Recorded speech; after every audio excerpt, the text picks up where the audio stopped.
Si estás armado y en el metro de Glenmont, dispárame. Que sea un tiro en la cabeza. Dispárame en la sien, apuntando ligeramente hacia abajo. Necesito que la bala viaje la distancia más corta posible a través de mi cerebro antes de que golpee mi hipocampo. Si tengo suerte, la sensación del disparo atravesando mi cráneo solo durará unas pocas décadas. Por horrible que suene, me harás un gran favor. La muerte de un tiro en la cabeza, lo antes posible, es mucho mejor que la alternativa. Mi calvario comenzó hace más de 10.000 años, a las 10:15 de esta mañana. Gano dinero extra participando en ensayos de medicamentos. Soy un supuesto sujeto sano que toma medicamentos experimentales para ayudar a evaluar los efectos secundarios. Una vez fue una droga para los riñones. Algunas veces ha sido algo para la presión arterial o el colesterol. Esta mañana me dijeron que la droga que tomé era una sustancia psicoactiva destinada a acelerar el funcionamiento cerebral. Ninguna de las drogas que había probado hasta ahora me ha hecho nada, en el sentido recreativo. En otras palabras, ninguna de las drogas que he probado me ha dado un subidón mortal, ni me ha suavizado, ni nada. Tal vez siempre terminé en el grupo del placebo, pero nada de lo que probé me afectó en absoluto. La droga de hoy era diferente. Esta mierda funcionó. Me dieron una pastilla a las 10:15 y me dijeron que me quedara en la sala de espera hasta que me llamaran para unas pruebas. Solo unos 30 minutos, me dijo el asistente de investigación. Me dejé caer en el sofá de la sala de espera y leí algunos artículos de una copia de Psychology Today que estaba sobre la mesa de café. No me habían devuelto la llamada cuando terminé Psychology Today, así que tomé un US News y lo leí de cabo a rabo. Luego leí un viejo Scientific American. ¿Qué les estaba tomando tanto maldito tiempo? Lentamente giré la cabeza para mirar el reloj de pared. Eran solo las 10:23 am. Había leído las 3 revistas en 8 minutos. Recuerdo haber pensado que este iba a ser un día largo. Yo tenía razón. La sala de espera tenía una pequeña estantería con algunos libros de tapa dura usados. Cuando me puse de pie para caminar hacia la estantería, sentí que mis piernas apenas funcionaban. No es que fueran débiles. Eran simplemente lentos. Me tomó 1 minuto completo levantarme del sofá y otro minuto dar 2 pasos hacia la librería. Escaneé los libros viejos en el estante y elegí una copia de Moby Dick. Mis brazos tenían los mismos problemas que mis piernas. Extender un pie delante de mí para agarrar el libro tomó mucho tiempo. De hecho, me aburrí esperando que mi mano alcanzara el lomo del libro. Regresé al sofá y me desplomé sobre él en una caída a cámara lenta que me recordó los saltos de baja gravedad de los astronautas en la luna. Abrí Moby Dick lentamente y comencé a leer. Empecé con Llámame Ismael y llegué hasta App tirando su pipa al mar, que fue todo el camino hasta el maldito capítulo 30, antes de que me devolvieran la llamada. ¿Cómo te sientes?, me preguntó el asistente de investigación. Me siento lento, dije. En realidad, es al revés. Todo parece lento porque eres muy rápido, pero mis piernas, mis brazos, se mueven en cámara lenta. Parece que tu cuerpo se mueve lentamente porque tu cerebro es rápido. Tu cerebro está funcionando 10 o 20 veces más rápido de lo normal. Estás pensando y percibiendo la realidad a un ritmo acelerado. Pero tu cuerpo todavía está limitado por las leyes de la biomecánica. Francamente, te estás moviendo mucho más rápido que una persona normal, hizo la pantomima de un movimiento de jogging. Pero tu cerebro está funcionando mucho más rápido en este momento, que incluso tu caminata rápida te parece muy lenta. Pensé en mi caída en cámara lenta en el sofá de la sala de espera. Incluso si mis músculos se hubieran ralentizado, mi cuerpo aún reaccionaría a la gravedad de la misma manera.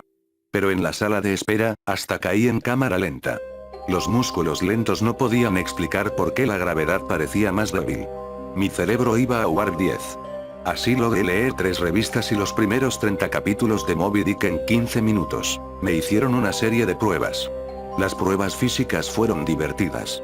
Me hicieron hacer malabares con 3 pelotas. Luego 4. Luego 6. No tuve problemas para mantener 6 bolas en el aire porque parecían moverse muy lentamente. Era aburrido, francamente, esperar a que cada bola se moviera a través de su arco para poder atraparla, con mis manos en cámara lenta, y lanzarla de nuevo al aire. Tiraron cherios al aire y los atrapé con palillos. Dejaron caer un puñado de monedas y conté el valor total antes de que tocaran el suelo. Las pruebas cognitivas fueron menos divertidas, pero muy esclarecedoras. Termina una sopa de letras de 50 palabras, 3 segundos. Resuelva un intrincado laberinto dibujado en un papel tamaño póster, 2 segundos. ver una presentación de diapositivas proyectada a 10 imágenes por segundo y responder preguntas detalladas sobre lo que vi, 95% de respuestas correctas. Me dijeron que medí más de 250 en la escala de Knopf. Aparentemente, eso es profundo en el rango sobrehumano de velocidades de pensamiento. Luego me enviaron a casa. Desaparecerá en unas pocas horas, dijeron. Lo que te parecerá días. Trate de usar los efectos residuales para hacer algo de trabajo. Póngase al día con los correos electrónicos del trabajo mientras todavía está en modo de alta velocidad.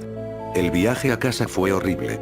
Fueron solo 3 paradas de metro y, en tiempo real, solo tomó unos 35 minutos. Pero en mi hipertiempo acelerado por las drogas, se sentía como días. Salir de la suite de investigación médica hacia el ascensor pareció llevar 1 hora. Salí corriendo de la oficina, deseando que mis piernas me empujaran más rápido. Pero las leyes de la biomecánica me tenían prisionera. Tan acelerado como estaba mi cerebro, no podía hacer nada para que mis piernas trabajaran más rápido. La gran desconexión entre mi cuerpo y mi mente hizo que fuera extremadamente difícil juzgar cómo y cuándo reducir la velocidad, girar o rotar mi cuerpo. Básicamente me había convertido en un spaz gigante en cámara lenta. Calculé mal mi velocidad y choqué contra la pared con el botón del elevador a una velocidad bastante buena. Aunque podía ver que la pared venía hacia mí, no pude hacer que mi dedo, extendido para presionar el botón del ascensor, se alejara lo suficientemente rápido y lo aplasté contra la pared. Difícil. El dolor era intenso. Si mi cerebro hubiera estado funcionando a una velocidad normal, probablemente solo me habría dolido durante 30 segundos más o menos. Pero en mi estado acelerado, el intenso dolor pareció durar media hora. Tal vez 45 minutos. El viaje en ascensor fue horrible. Me sentí como si hubiera pasado 4 o 5 horas bajando 7 pisos, sin nada que mirar excepto el interior de la cabina del ascensor. Corrí a la estación de metro. Tengo que admitir que esta parte fue casi divertida. A pesar de que mi cuerpo se movía a lo que me parecía una velocidad súper lenta, aún podía elegir cuidadosamente cómo y dónde colocar los pies, balancear los brazos y girar el torso.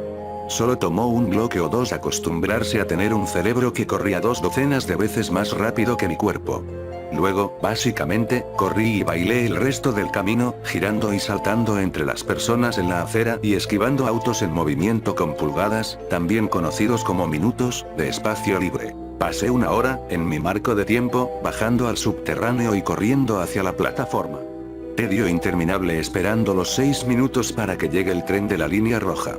Aunque había más para mirar en la plataforma del metro que dentro del ascensor, seguía siendo intensamente aburrido. Debería haber robado esa copia de Moby Dick. El tren de la línea roja entró rugiendo en la estación a cámara lenta. El chirrido normalmente agudo de sus frenos fue cambiado de frecuencia por mi mente de alta velocidad a un tono largo y bajo, como un solo de tuba monótono. No era solo el tren subterráneo chirriante que estaba 3 octavas más bajo de lo normal. Todo el sonido se redujo hasta el punto de casi inaudible. Las voces se habían ido, desplazadas por debajo del umbral de frecuencia de mi audición. Me las arreglé para escuchar a un bebé gritando en mi vagón de metro. Sus chillidos se hicieron más lentos para sonar como canciones de ballenas. Los sonidos agudos como las bocinas de un automóvil y los camiones rebotando sobre los baches eran rugidos bajos y turbios como un trueno distante. De vuelta en las oficinas de investigación, todavía podía escuchar y comunicarme con el personal de investigación. Pero ahora la comunicación verbal con cualquiera sería imposible. Los efectos de la droga seguían intensificándose. Pasé lo que parecieron días en ese jodido tren de la línea roja. Días. Escuchando el canto de la ballena del bebé que grita y el solo de tuba de los frenos. Donde las voces ordinarias fueron cambiadas de frecuencia fuera de mi rango de audio, los olores no parecieron verse afectados. Nunca me olvidé del olor corporal, el hedor de los frenos del tren y la mezcla de pedos y otros olores que flotaban en el vagón del metro. Finalmente regresé a mi apartamento. Correr a través de mi puerta abierta y entrar en el vestíbulo a toda velocidad fue como un lento y relajante descenso por un río perezoso. Me sentí aliviado de estar en casa. Al menos tenía cosas que podía hacer allí. Cogí el libro que estaba leyendo, 100 años de soledad, y lo terminé. A pesar de pasar las páginas tan rápido que rompí muchas de ellas, parecía que la mayor parte del tiempo que pasé terminando el libro lo dediqué a pasar las páginas y no a leer. Habían pasado 3 minutos desde que llegué a casa. Intenté navegar por internet, Dios mío, las computadoras tardan mucho en arrancar en estos días, pero era demasiado lento y frustrante. Horas, aparentemente, para cargar cada nueva página, y una fracción de segundo para leerla. 100 artículos en mi fuente de noticias leídos y solo 3 minutos más terminados. Me sumergí en mi pila de libros aún por leer y terminé 2 más. Habían pasado 4 minutos más. Decidí tratar de dormir los efectos restantes de la droga. Desafortunadamente, cualquier parte de mi mente que sea responsable de la percepción, la parte que ha sido acelerada a hipervelocidades por la droga, no es lo mismo que la parte que gobierna el sueño. A pesar de estar despierto por lo que percibí como días, mi cerebro físico todavía pensaba que era la 1:25 p.m. No estaba listo para dormir. Sin embargo, traté de dormir. Caminé hasta mi habitación, un lento recorrido de 45 minutos por mi apartamento, y me tiré en la cama, perezosamente cayendo como una pluma sobre el colchón. Cerré los ojos y me quedé allí durante horas y horas, 10 minutos de tiempo real, antes de rendirme. El sueño no vendría. Me enfrentaba a lo que se sentiría como días, o tal vez incluso semanas, de estar atrapado en una prisión en cámara lenta. Así que tomé un Ambien. La sensación de la pastilla y el chapoteo del agua que solía tragar deslizándome por la garganta era repugnante. Un bulto que bloqueaba mi respiración, moviéndose como una babosa por mi esófago. Leo un libro. Habían pasado 10 minutos. Leí otro. 18 minutos desde que tomé el Ambien. Tiré el libro al otro lado de la habitación disgustado por mi situación.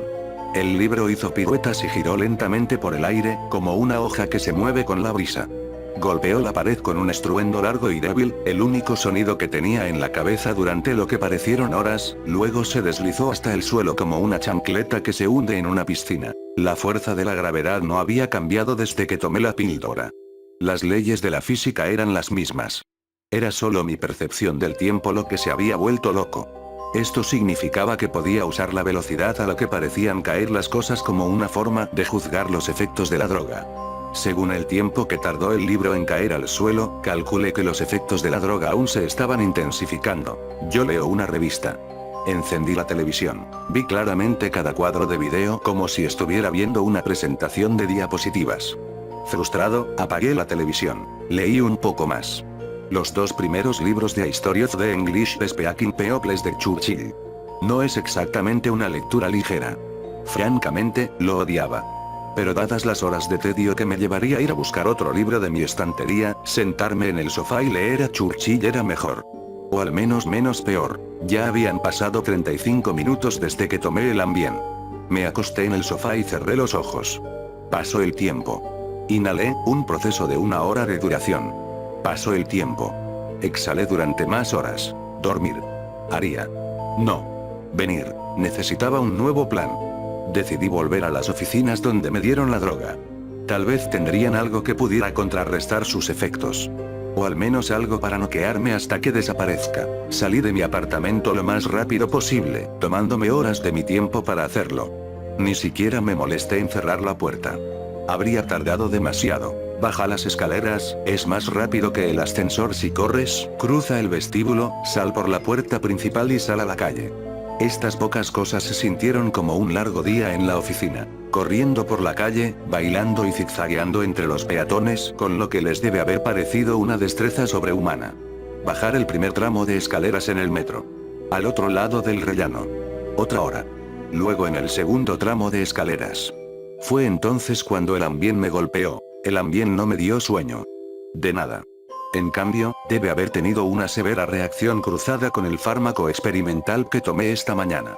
Estaba bajando a saltos el segundo tramo de escaleras, moviéndome a cámara lenta, pero aún haciendo un progreso perceptible. Entonces, ¡zas! Todo se detuvo. El ruido sordo de la calle y el metro cesó, reemplazado por el silencio más perfecto que jamás haya experimentado. Mi movimiento hacia abajo pareció congelarse por completo. Antes de que Ambien entrara en acción, mi percepción del tiempo era quizás unos cientos de veces más lenta que el tiempo real. Después de que Ambien hizo efecto, el tiempo pasó miles de veces más lento. Cada segundo me parecía días. Incluso mover mis ojos para enfocarme en un nuevo punto era como un desplazamiento increíblemente lento a través de mi campo visual. En el transcurso de la tarde, aprendí a caminar, correr y saltar cuando mi mente corría cientos de veces más rápido que mi cuerpo. pero con otros 4 o 5 órdenes de magnitud de desaceleración causada por el ambiente, el control del cuerpo era casi imposible. Me caí en las escaleras. A pesar de que estaba casi congelado en medio de un paso, controlar mis músculos era imposible. Mandé a mi pie hacia adelante durante horas, luego hacia atrás durante horas más cuando parecía que me perdería el siguiente paso. Horas tratando de ajustar el ángulo de mi tobillo y luego reajustándolo cuando se sentía mal. A pesar de estos esfuerzos, me torcí el tobillo en el siguiente paso. El dolor no fue mitigado en absoluto por la lentitud. Horas de creciente tensión en mi tobillo doblado. Las señales nerviosas que envían dolor al cerebro deben funcionar de manera diferente a los nervios de mi oído. La energía sónica se extendió con el tiempo, se diluyó hasta que fue imperceptible. El dolor fluyó a mi cerebro sin diluirse por el cambio en mi percepción del tiempo. Horas y horas de peso creciente sobre mi tobillo torcido se convirtieron en horas de dolor creciente sobre dolor creciente. Me lancé hacia adelante, mi mente de alta velocidad era completamente incapaz de controlar mi cuerpo de baja velocidad. Me desvié hacia abajo durante días, logrando rotar mi torso lo suficiente como para evitar que mi cabeza impactara primero contra el suelo. Eventualmente aterricé sobre mi hombro derecho. Al principio el impacto ni siquiera se notaba. Entonces sentí una ligera presión en mi hombro cuando entró en contacto con el suelo. La presión creció, trayendo un dolor creciente, hora tras hora. Mi hombro finalmente cedió, saliendo de su sitio con un interminable tirón repugnante. Me detuve días después, me desplomé en el suelo y miré al techo. El dolor en mi hombro aún gritaba con la intensidad de una herida violenta reciente. Tuve mucho tiempo para pensar durante ese otoño. Si cada segundo me pareciera días, entonces cada minuto del tiempo real sería como años. Incluso si la droga se eliminara de mi sistema en las próximas 2 o 3 horas, esta pesadilla parecería durar siglos. Cuando toqué el suelo, tenía un plan. De alguna manera llegaría a la plataforma y me tiraría frente a un tren. Me giré sobre mis manos y rodillas. Días de mi hombro dislocado llorando por alivio. Calculé mal mi rotación y rodé sobre mi espalda. Lo intenté de nuevo, colapsando sobre mi rostro mientras trataba de descifrar cómo controlar un cuerpo que se movía más lento de lo que crecía la hierba. Semanas de esfuerzo finalmente fueron recompensadas con éxito. Me estabilicé sobre mis manos y rodillas. Si simplemente ponerse a 4 patas era tan difícil, pensé que caminar o correr estaba completamente fuera de discusión. Así que me arrastré. Me arrastré por el túnel del metro. Las miradas tontas en los rostros de la multitud se quedaron en mí durante semanas. Me arrastré bajo el torniquete y en la escalera mecánica. La escalera mecánica arrojó a la multitud de la hora punta a la antena a la misma velocidad que un glaciar derrama hielo en el mar. Miré por encima de la plataforma llena de gente durante mi interminable descenso. La señal de estado del tren decía que el próximo tren no llegaría hasta dentro de 20 minutos. 20 minutos fue como un año para mí. Tendría que pasar un año en la plataforma del metro, esperando morir. Me arrastré fuera de la escalera mecánica, soportando días de expresiones estúpidas en los rostros de los viajeros. Me arrastré unos metros hasta un banco de concreto y me acurruqué junto a él, tratando de encontrar una posición para aliviar el dolor en mi hombro. Entonces mi problema con el tiempo empeoró. Imposiblemente peor. La desaceleración masiva en las escaleras fue solo el comienzo de la interacción entre la droga experimental y ambiente.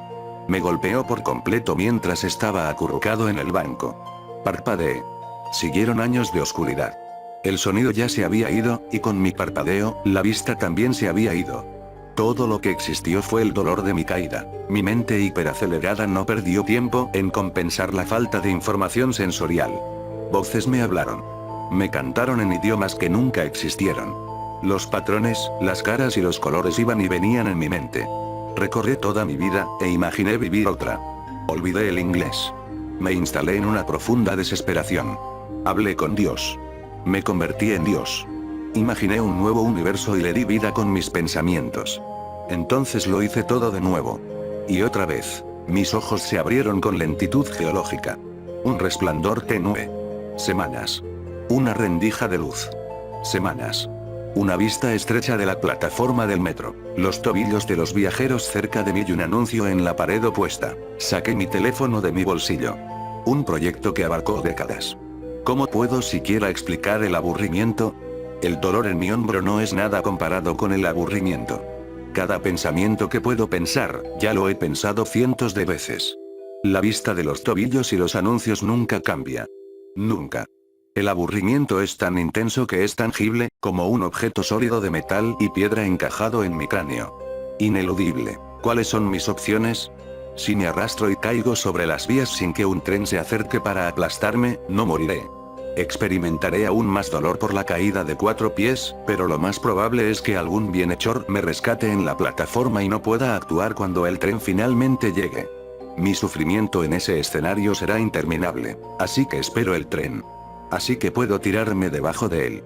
Cuando finalmente me golpee, experimentaré el dolor de ser despedazado durante siglos hasta que finalmente, la luz de la vida abandone mi cerebro y mi experiencia termine. He vivido cientos de vidas al pie de este banco. Soy mucho más viejo, en espíritu, que cualquier ser humano que haya vivido. La mayor parte de mi experiencia de vida ha sido una instantánea del dolor acurrucado en el piso de una plataforma del metro, con una vista inmutable de tobillos y anuncios. Este post es mi plan B, mi Ave María. Mi tiro largo. He pasado vidas escribiendo y publicando este mensaje con la esperanza de que alguien lo lea y se convenza de que mi sufrimiento debe terminar. Alguien en esta plataforma en este momento. Alguien que encuentre al hombre acurrucado debajo del banco, el hombre que se arrastró por la escalera mecánica, y lo mate lo más rápido posible. Una bala en la sien. Si estás armado y en el metro de Glenmont, dispárame.